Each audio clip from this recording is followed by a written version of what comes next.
항상 기뻐하십시오. 끊임없이 기도하십시오. 모든 일에 감사하십시오.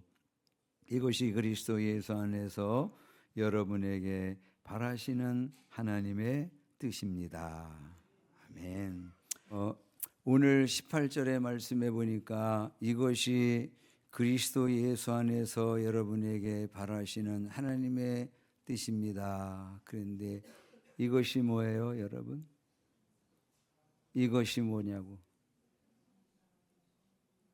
항상 기뻐하는 거, 그 다음에 끊임없이 기도하는 거, 그 다음에 모든 것에 감사하는 거. 요 세 가지만 얘기를 하시는 경우가 너무 많아. 그런데 이 데살로니가 전서라고 하는 편지를 처음서부터 쭉 읽다 보면 하나님께서 구원받은 우리, 하나님의 자녀가 된 우리, 하늘나라 시민이 된 우리에게 바라시는 것이 이것뿐만이 아니라 더 많다는 것을 알게 돼요.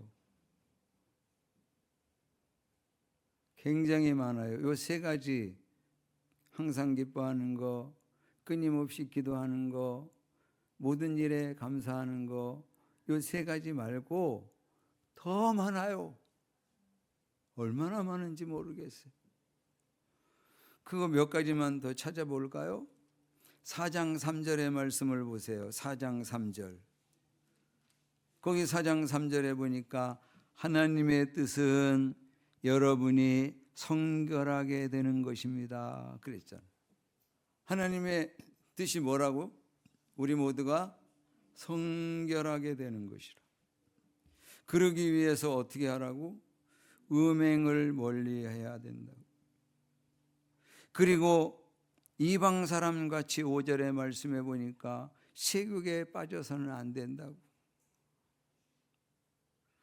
아니, 소문을 들어보니까 어떤 교회는 주의자 선생님하고 성가대원하고 이 불륜이 생겼대. 그래가지고 교회가 그냥 굉장히 시험에 또 들어가지고 구원받은 우리, 하나님의 자녀가 된 우리, 그리고 하늘나라 시민이 된 우리가 하나님께서 거룩하기를 원하시는데 음행에 빠지고 세욕에 빠지고, 그래가지고 하나님의 교회가 막 세상 사람들의 이야기거리가 돼버리고 조롱당하고, 그러지 않기를 하나님께서 바라신다 이 말이에요. 그 다음에 9절의 말씀에는 하나님이 우리에게 원하시는 게 뭐라고요? 교우들에 대한 사랑을 두고서는 여러분에게 더 쓸 필요가 없겠습니다. 여러분이 직접 하나님께로부터 서로 사랑하라고 하시는 가르침을 받았어요. 하나님이 우리에게 원하시는 게 뭐라고? 서로 사랑하는 거라고. 여러분, 어머니의 마음, 아버지의 마음으로 자녀들을 보는 그 마음이 하나님 아버지의 마음이에요. 우리가 하나님을 아버지로 고백할 때 우리는 하나님 아버지 안에서 형제 자매가 돼버렸잖아요. 그러니 아버지께서 보실 때 우리가 서로 사랑하면서 지내면 얼마나 하나님께서 기뻐하세요? 흐뭇해 하시잖아요. 그럼 마찬가지잖아요. 자녀들이 서로 도우려고 하고 서로 위하고 막 그렇게 좋게 지내면 너무 기쁘고 흐뭇하잖아요. 그것처럼 하나님께서 우리가 서로 사랑하는 그걸 원하신다고. 그런가 하면 11절의 말씀해 보니까 자기 손으로 일을 하십시오 그랬어요. 이게 하나님의 뜻이에요. 그래가지고 이 두 번째 보내는 데살로니가 후서에는 일하기 싫어하는 자들은 먹지도 말게 하라고. 그래서 일을 열심히 해서 형제 자매들에게 좀 부담이 되는 사람 되지 말라고. 가정이나 교회나 늘 이렇게 형제 자매들에게 부담 주는, 열심히 일 안 하고 그런 사람들이 있다고. 그래가지고 늘 구워줄지언정 꾸지 말라고 그러신 말씀대로 좀 살지를 못하고 자꾸 빌려달래. 돈거래하지 말라고 그랬더니 그거 우리 가정교회에서 중요하게 여기는 거 아니야? 그거 하지 말라고. 그 다음에 오늘 말씀을 쭉 보니까 13절 이하의 말씀에는 예수님의 재림과 육체의 부활을 믿고 서로 위로하라고 말씀하시죠. 서로 위로하면서 지내라. 18절의 말씀에 4장 18절에 그러므로 여러분은 이런 말로 서로 위로하십시오 그랬어요. 자, 그 다음에 5장 12절의 말씀으로 가보니까 형제자매 여러분, 우리는 여러분에게 부탁합니다. 여러분 가운데서 수고하며 주님 안에서 여러분을 지도하고 훈계하는 이들을 알아보십시오. 그들이 하는 일을 생각해서 사랑으로 그들을 극진히 존경하십시오 그랬어요. 영적인 리더들, 그들의 수고를 알아주고 그들을 존경하라고 그렇게 말씀하고 있는 거예요. 이게 성경에 얼마나 자주 표현되고 있는지 몰라요. 우리식으로 하면 우리 매주 섬기느라고 애쓰시는 목자 목녀님들, 그분들의 수고를 알아주고 그분들을 존중하라고, 존경해 주라고, 이게 하나님의 뜻이라고 그래 말씀하고 계시는 거죠. 그 다음에 13절 뒷부분에 보니까 여러분은 서로 화목하게 지내십시오 그랬어요. 이게 하나님 아버지의 뜻이에요. 그리고 14절의 말씀에 보니까 훈계하고 격려하고 도와주고 오래 참아주고 이렇게 하는 게 하나님의 뜻이라고 말씀하고 계시잖아요. 15절에는요, 항상 좋은 일을 하려고 애쓰는 것, 이것도 하나님의 뜻이래요. 이렇게 많은데 이런 것들은 싹둑 잘라버리고 16절에서부터만 얘기했잖아. 자, 16절에 뭐라고 그랬어요? 항상 기뻐하는 것. 17절에 끊임없이 기도하는 것. 18절에 모든 일에 범사에 감사하는 것. 이게 예수 그리스도 안에서 여러분에게 향하신 하나님의 뜻입니다. 이랬어요. 그 가운데 오늘은 감사절이니까 감사가, 모든 일에 감사하는 것이 하나님의 뜻이라고 하는 이 말씀에 우리가 조금 더 집중해 봐요. 여러분, 골로새서 3장 15절의 말씀에 이렇게 되어 있어요. 그리스도의 평화가 여러분의 마음을 지배하게 하십시오. 이 평화를 누리도록 여러분은 부르심을 받아 한 몸이 되었습니다. 또 여러분은 감사하는 사람이 되십시오. 감사하는 사람이 되라고 말씀하고 계세요. 그리고 그 다음 절에는 16절의 말씀에는 감사한 마음으로 시와 찬미와 신령한 노래로 여러분의 하나님께 마음을 다하여 찬양하십시오. 간단하게 말하면 감사하는 마음으로 예배드려라. 여러분 오늘 감사하는 마음으로 예배드리고 있습니까? 감사한 마음으로 예배드리라고. 그리고 4장 12절에는 감사한 마음으로 기도하라고 말씀하고 계세요. 그리고 오늘 17절의 말씀에는, 3장 17절의 말씀에는 그리고 말이든 행동이든 무엇을 하든지 모든 것을 주 예수의 이름으로 하고 그분에게서 힘을 얻어서 하나님 아버지께 감사를 드리십시오. 그 감사하는 사람이 되라고, 감사하면서 찬양 예배하라고, 감사하면서 기도하라고, 모든 일에 감사하는 사람이 되라고 그렇게 말씀을 하고 계세요. 그럼 뭘 감사할까? 그래서 감사절을 맞이하면서 제가 나는 개인적으로 하나님 앞에 뭘 감사드릴 수 있을까? 좀 추려보니까 그 중에 제일 감사한 것 중에 하나가 건강한 거였어요. 건강 주심 감사. 예? 여러분, 우리 김포에 대형 카페들이 굉장히 많아. 대형 카페들. 그 중에 한 대형 카페 거기 가끔 들리게 되는데 거기 표지석이 있어요. 카페 이름이 딱 써 있어. 그리고 그 밑에 세 줄 기가 막힌 내용의 글을 써놨어. 그 첫 번째 줄이 뭐냐면 돈을 잃어버린 것은 조금 잃어버리는 것이다.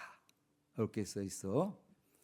두 번째 줄에 써 있는 것은 명예를 잃어버리는 것은 절반을 잃어버리는 것이다. 이렇게 써 있어.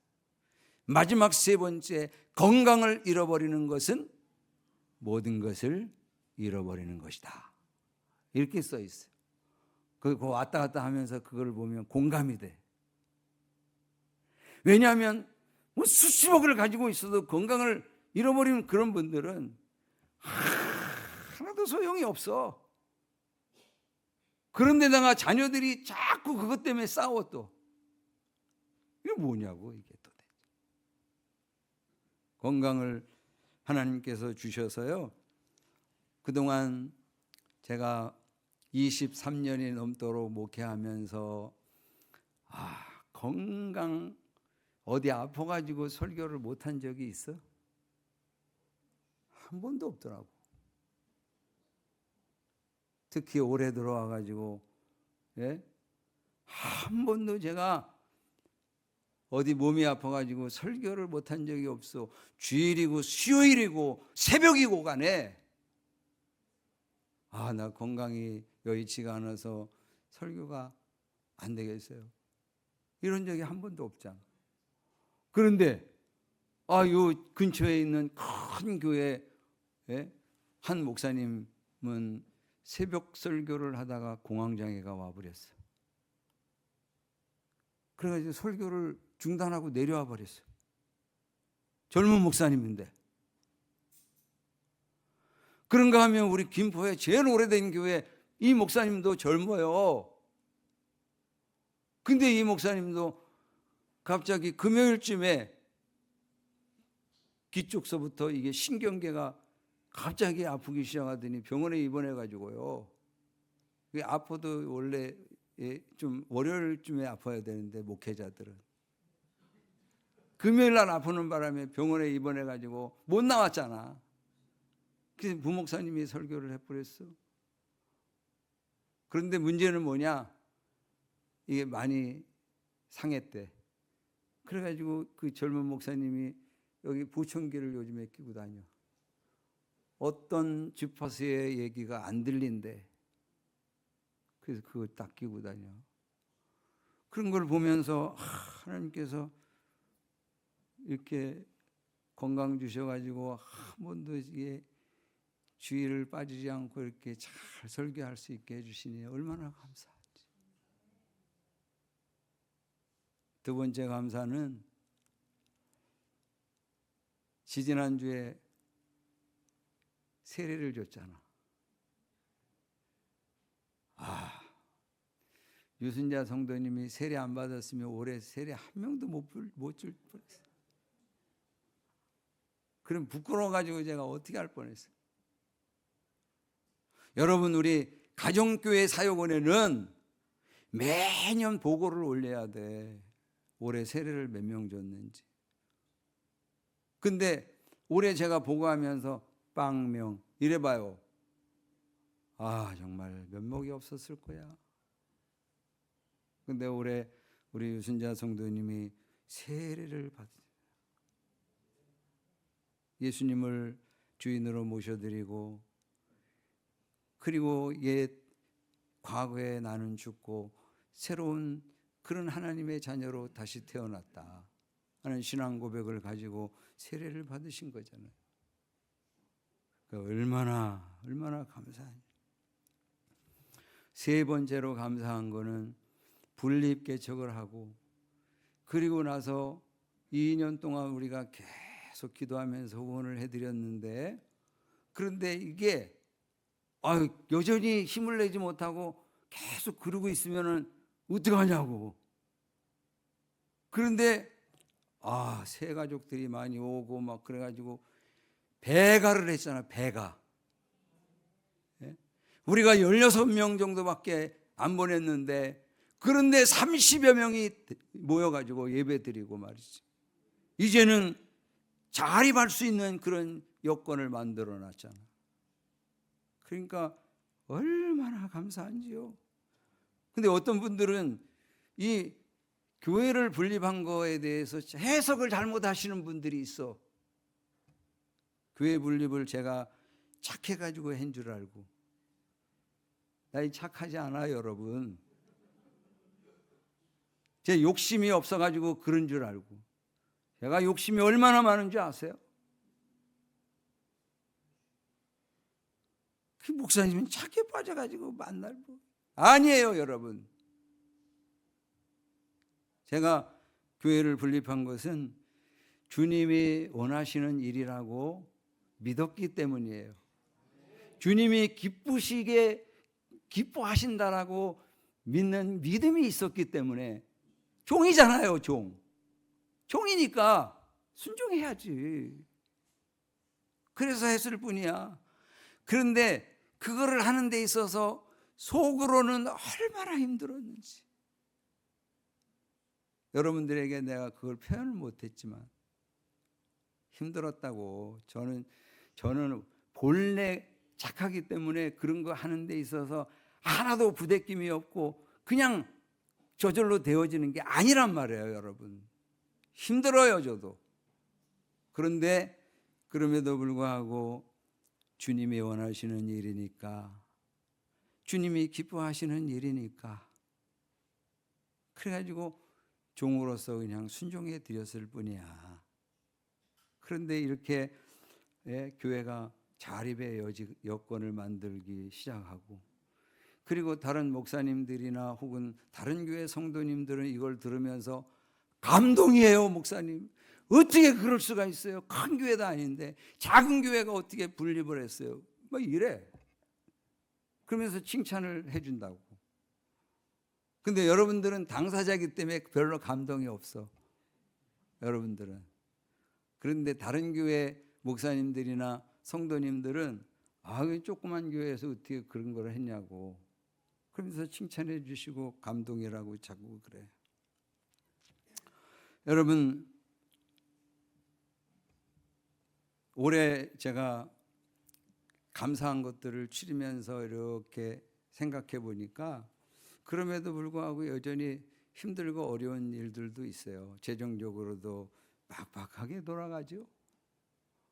그래서 이번에 광고가 어떻게 나왔어? 추수감사원금을 딴 때는 어떻게 나와요?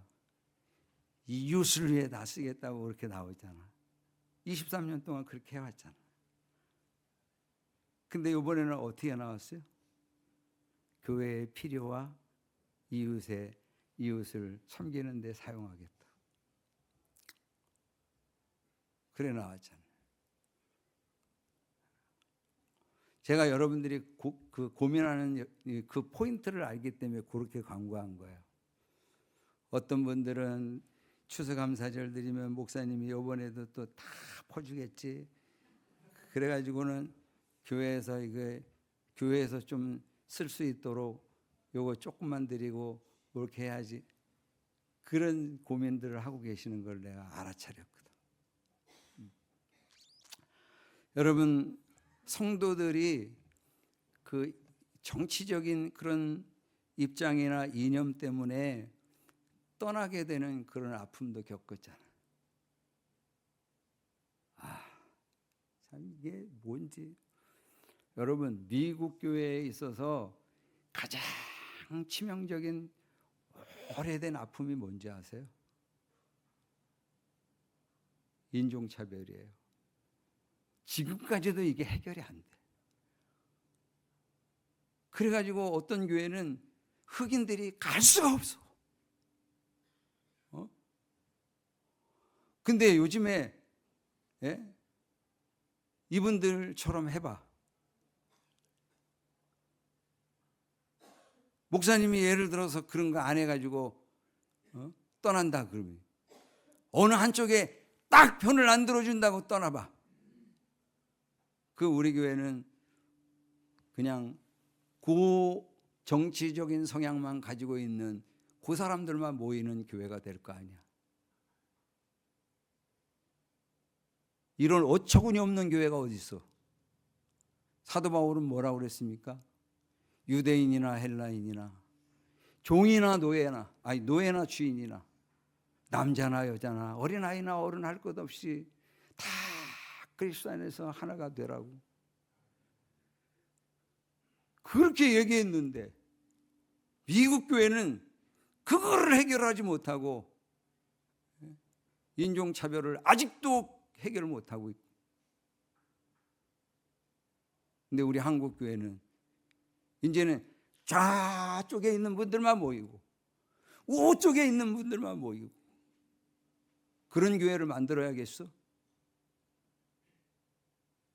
그런 아픔을 우리가 지금 겪었잖아. 그런가 하면 신앙의 성장이 자꾸 일어나서 주님의 제자로 성도들이 자꾸 만들어져야 되는데 그런 것 같지가 않아. 이게 어떻게 되지? 그런데 돌아보니까 그런 슬럼프, 그런 어려움을 마음 가운데 갖고 있는데 예수님이 12명 제자 뽑아가지고 열심히 제자 훈련하셨는데 그 중에 한 명 또 실패하셨네. 11명. 그래가지고 우리 집사람한테 제가 얘기를 했어요. 제자가 잘 안 만들어지는 것 같아. 어떻게 하면 좋지? 그랬더니 예수님이 11명 했는데 당신은 3명 정도 하면 되지. 그래가지고 제가 위로를 받았어. 3명이면 되는구나, 3명. 그런데 조금 더 묵상해 보니까 예수님이 11명만 한 게 아니더라고. 막달라 마리아를 비롯해서 많은 여자들이 예수님 십자가에 달리는 거기까지 찾아와주고 끝까지 헌신해주고 그래서 그런가 하면 아리마대 요셉과 같은 은밀한 숨겨진 그런 제자들이 참 많았다고. 그래서 예수님이 11명만 한 게 아니구나. 그런 거를 생각하는 동시에 제가 그동안에 목회를 하면서 양육했던 젊은이들 그리고 성도들 그들이 우리 교회 같이 여기에 있지는 않지만 각 처에 흩어져서 주님을 위해서 헌신하고 하나님 나라 위해서 살아가고 있구나. 그거구나. 그래가지고 요즘에 제가 조금 힘을 다시 얻었어요. 여러분, 우리가 이렇게 감사할 것들이 참 많은데 그 가운데에도 오늘 우리가 찬양한 대로 우리 하나님의 자녀 된 것, 이게 최고의 감사지, 그죠? 네. 그래서 하나님의 자녀로 우리가 살아가다가 너 이제 밤이 깊었어. 얼른 집으로 와. 얼른 돌아와. 그러면 우리는 돌아갈 곳이 있잖아. 아버지 집. 그러니 얼마나 또 감사하냐고.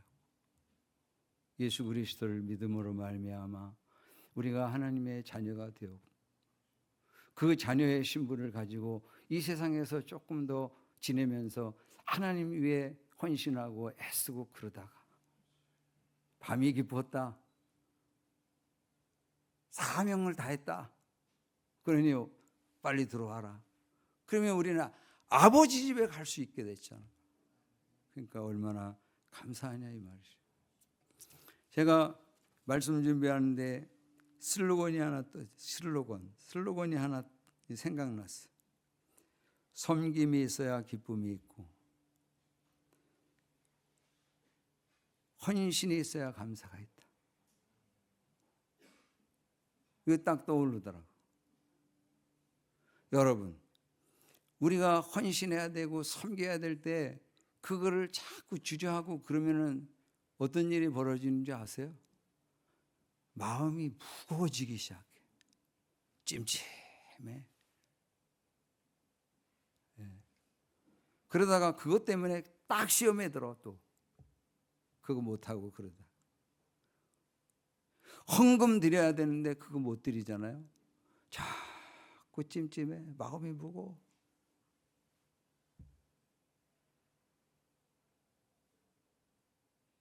그러다가 그것 때문에 탁 걸려 넘어진다니까.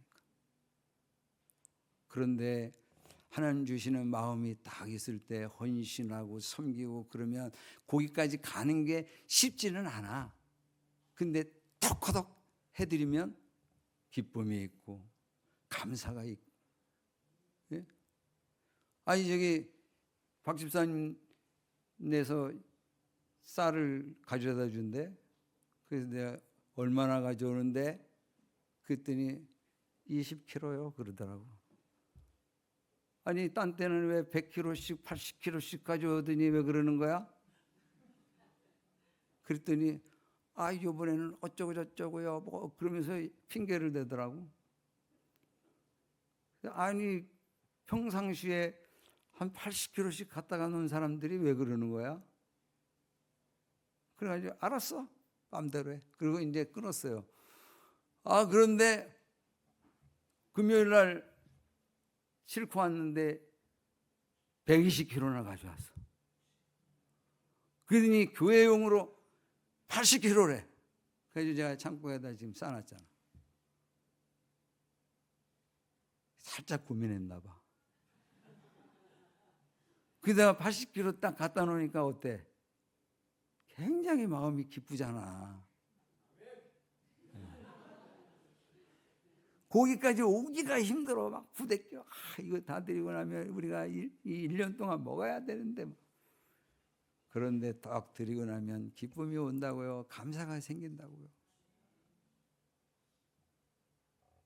그걸 우리가 지금 체험하면서 이번 추수감사절을 맞이했어요. 오늘 여러분들이 좀 이것저것 섬겨주신 것 때문에 풍성한 추수감사절이 되는 건데 우리 감사하면서 오늘 하루 종일 주님 앞에 영광 돌리는 귀한 시간 보내게 되기를 주님의 이름으로 축원합니다.